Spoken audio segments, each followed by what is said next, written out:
Hello, welcome or welcome back. Today we're going to be looking at number 10, and I mean number 10 most known tip for your iPhone. So let's get started. So if you're new here, my name is Alex and I love to do a number of things on this channel, from a product review to tips video just like this one, and just love traveling. So I've got some of this lovely stuff in this channel. If you're interested in one of those, consider subscribing, and if you find this video useful, make sure you give it a like at the end. Are you ready? I think I'm ready. So let's start by looking at what device and operating system I'll be using to show you these tips. So I'm going to my settings. From the settings, I'm going to general, and finally about. So I'll be using an iPhone 12 with the iOS 16.1. the latest one, but really we could go back a little bit, 15, 14, to look at these tips using this device. So I'm closing this back, and let's start with the 3D Touch. Now we know that if I wanted to open an applications, all I'm doing is I'm tapping and that opens up whatever I'm after.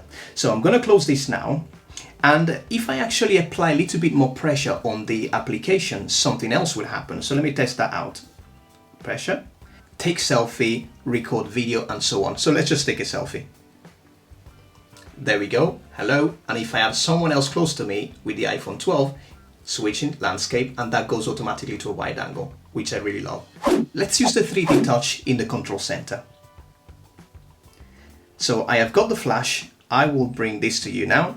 And you know that if I tap the flash, this happens. But if I press and hold the flash, this gives me now the ability to control the intensity of the light, just like that.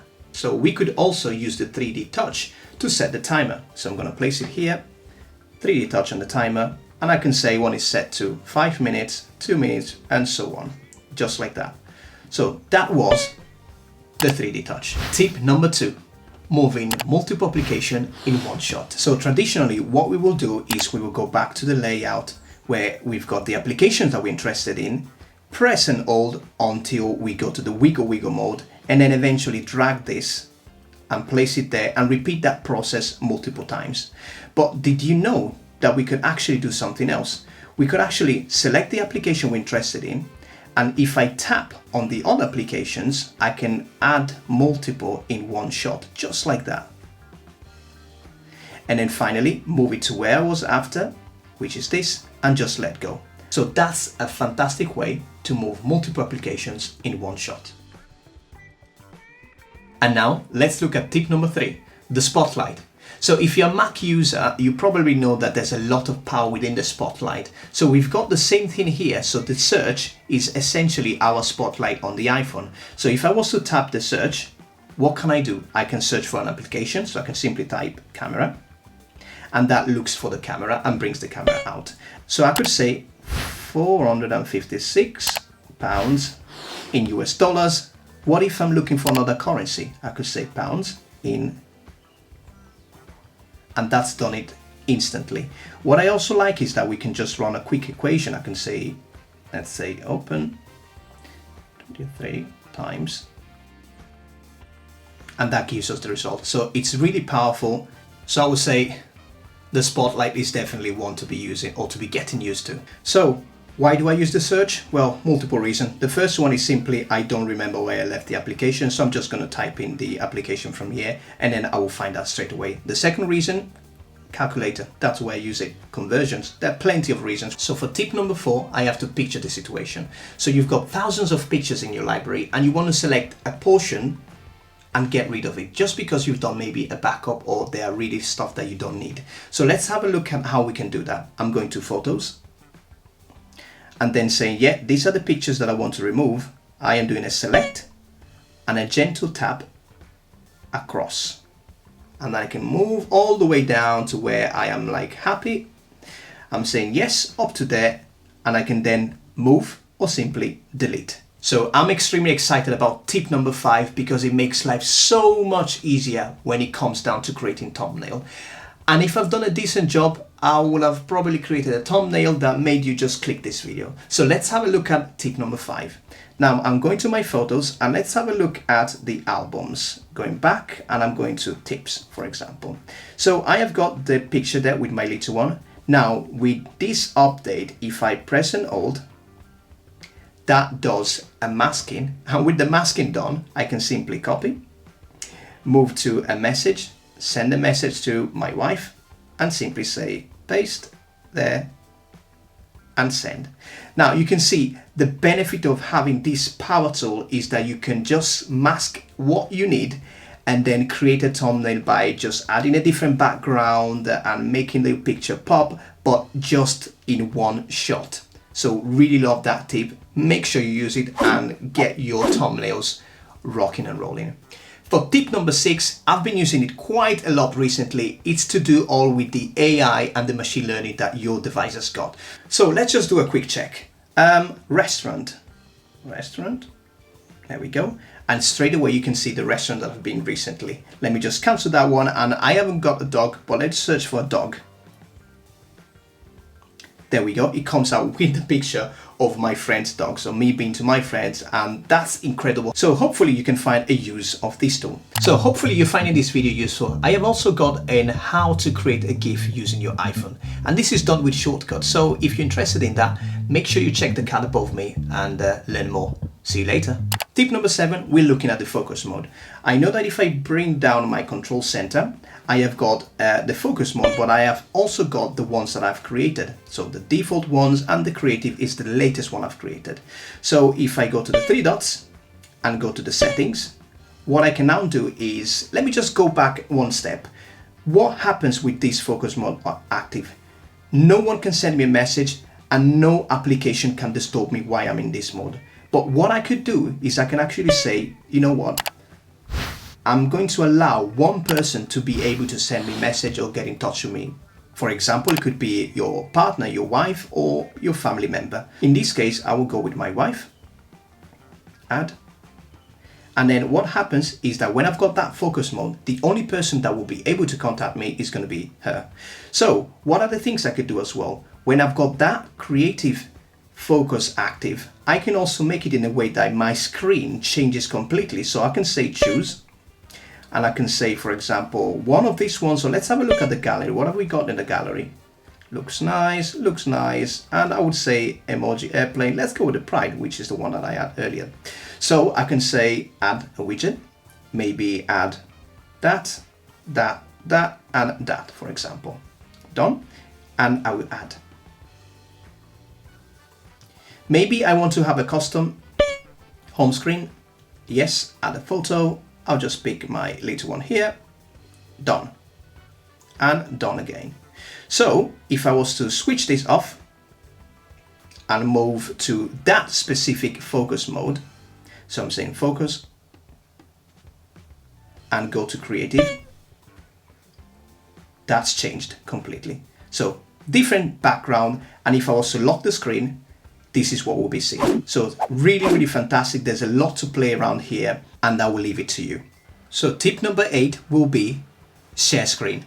Now for this mode, unfortunately, I'm not able to record the screen and at the same time share that. So what I will do is I'll actually show you here what happens, and then I will move to a different device to record the screen and show you what happens.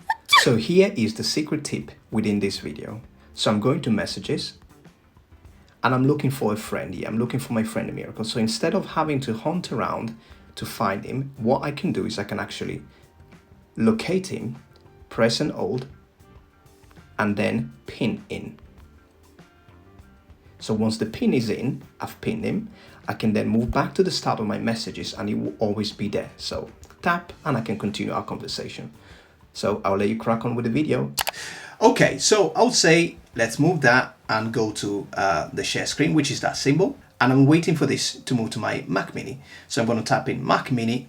And at this point, I will just switch to this other phone. Record. There we go. And you can see that we're basically seeing that phone on the big screen. So what are the things I can do here? I can do presentation. I can switch this one to a camera, just like that. I can switch to a selfie. So this is myself talking with the phone and recording at the same time. Multiverse. Hope you find it useful. Tip number 9, setting your wallpaper. So we've kind of had a look at that area a little bit, which is, control center, we had the focus mode, and then when we had a specific focus mode, something happened. So what we can also do is, let's say we lock the phone for now. I'm going to press and hold, and this is where I can change and set a different wallpaper. This is the one we set up earlier. I can also have it in the way that I'm going to customize that and say I'm going to create a new wallpaper. I want to have this, and I want to have something else that could be maybe lights, and then again weather. Okay, and I can say add, yes. And then what I can do is I can decide which focus mode to be using that specific wallpaper, and I'll just say personal. So whenever I've got personal enabled, this is what will happen. So let's just have a quick test. Switch that to be none. So that's where we were at the beginning. But if I was to say, okay, let's go and say switch that to personal, this is what will happen. So we can even take it to a further level by adding applications to be displayed when I've got that specific personal mode active, and people to call me, people not to call me. So we can really go in quite a bit of depth here. This is it, tip number 10. Now for tip number 10, we will be looking at a very hidden feature that we've got with our iPhone. Now I'm gonna grab the iPhone for a second, bring it to the camera.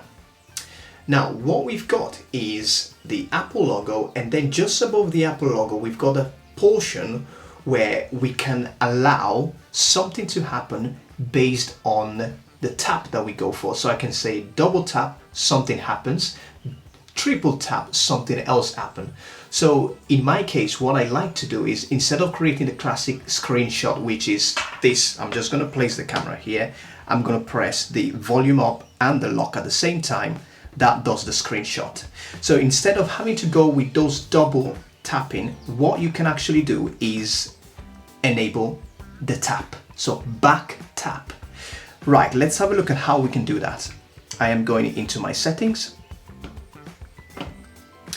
and then I am going where I have got accessibility. At this point, I am looking at the physical and motor.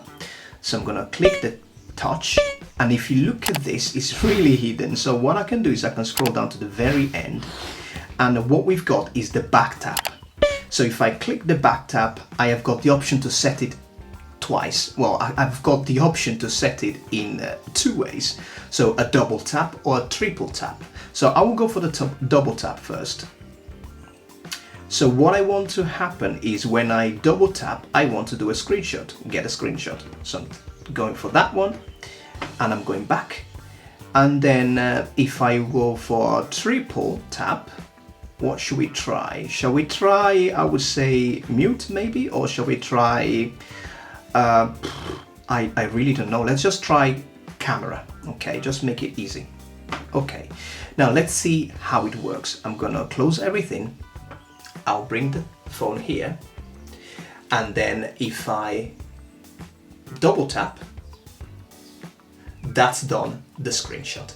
If I triple tap, so I'm gonna move this one away for now. If I triple tap, 1, 2, 3, that's opened the camera, and you've seen ourselves essentially. So it's really, really cool. You can see I've got a minimal setup there. That's what I'm seeing, and this is it. So going back to what we've done, I think this is an incredible tip, hidden feature that you've got. Again, it's gonna be down to you to customize it as the best you think it will be useful for you. And I would say, I want to start by thanking you if you've managed getting to the end of this video. Even if you've just managed picking a few tips out of this, I just want to thank you for watching. I want to thank everyone that was able to help in this, and that starts from my wife, for example, that she's looking at the little one at the moment, even though I had that sort of like break to get this done. And so I just want to thank you as well. And I want to thank the music that you're probably getting in the background. That's from Epidemic Sound. I've got an account for them. I've actually got an affiliate link there. So if you're interested in using Epidemic Sound, just have a look at the affiliate link that I've got below there. I should get a portion of something or a discount, and which will make everything you know, a win-win for everyone. And then just to close, I really hope you found this video useful. If so, remember to give it a thumbs up, subscribe to the channel. Thank you very much for all of those that have been subscribing lately. It's going really well, and that's thanks to you. And I'll be seeing you at the next time, hopefully with another iPhone tip, or maybe a Lightroom tip, or a tip in general. So stay tuned. I'll see you next time. Bye. I don't know, I just wanted to bye. Yeah, that's probably better. Ciao.